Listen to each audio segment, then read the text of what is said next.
Hi, are you getting sick all the time already and it's not even winter and you get a sore throat and then a few days later it goes and it comes back again and it goes and it comes back again? I've got many patients recently that have been feeling like this. There's coughs going around, there's gastros, but there's more the sore throat and the really tiredness as well. And people shouldn't be getting sick. Well, not at all, really. You can prevent it. So I'm here to tell you how to prevent it and what to do naturally to actually get rid of that cold or flu or that niggling sore throat once and for all in a few days at the most. Hi, I'm Kate Driver, naturopath and wellness practitioner.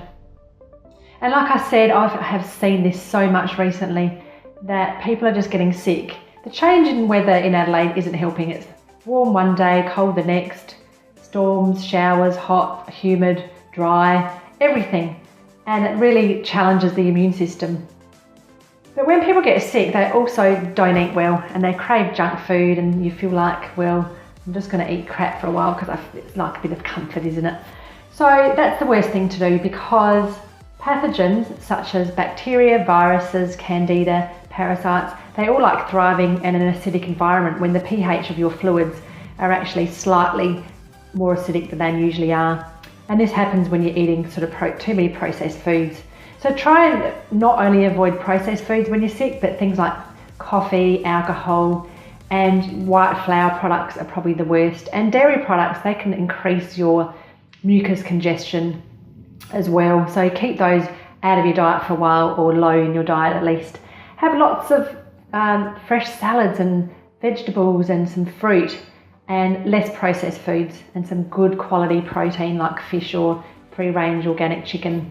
So, well, what about supplements? You're thinking, well, there are so many good ones out there. One of my favourites, actually I've got lots of favourites, but echinacea is very well known, isn't it? Now, echinacea increases your white blood cell count. So you can take it as a preventative. Don't take it for more than a few months though, because then it doesn't work as well. But there's another herb called astragalus that if you just want to take a herb as a preventative, that's very good long term, not just short term. So you could take it for 6 months to a year. And astragalus is really good at helping your body not get sick. It's a really good preventative. It also supports the liver, the kidneys and the adrenal glands. So what a great herb that is. It's a really good herb. And going back to echinacea, if you are sick, then you would take it every 3 or 4 hours. So you can up the dose.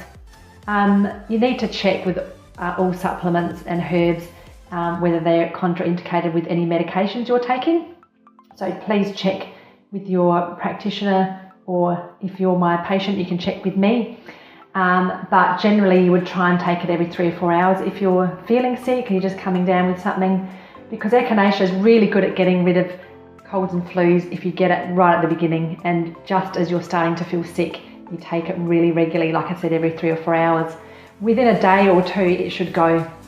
And for sore throats, oh my God, echinacea liquid as a gargle is amazing.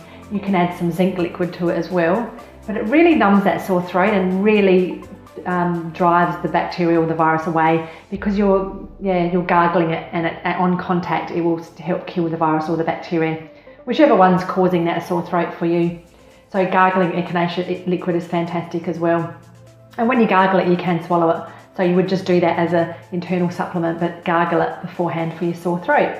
And one of my favourites for colds and flus and for sinus congestion is golden seal. Now, golden seal really helps with sinus congestion, but it's also good for leaky gut. It's a liver tonic, it's a very bitter herb, and it's very antimicrobial. It will help with viruses, fungus, candida, parasites and bacteria.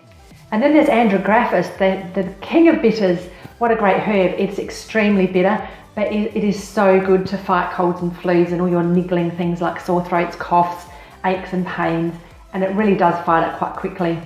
I find that combination with echinacea and olive leaf and andrographis a really good combination for colds and flus. You can take them separately, you can take them all together, but that is again one of my favourites.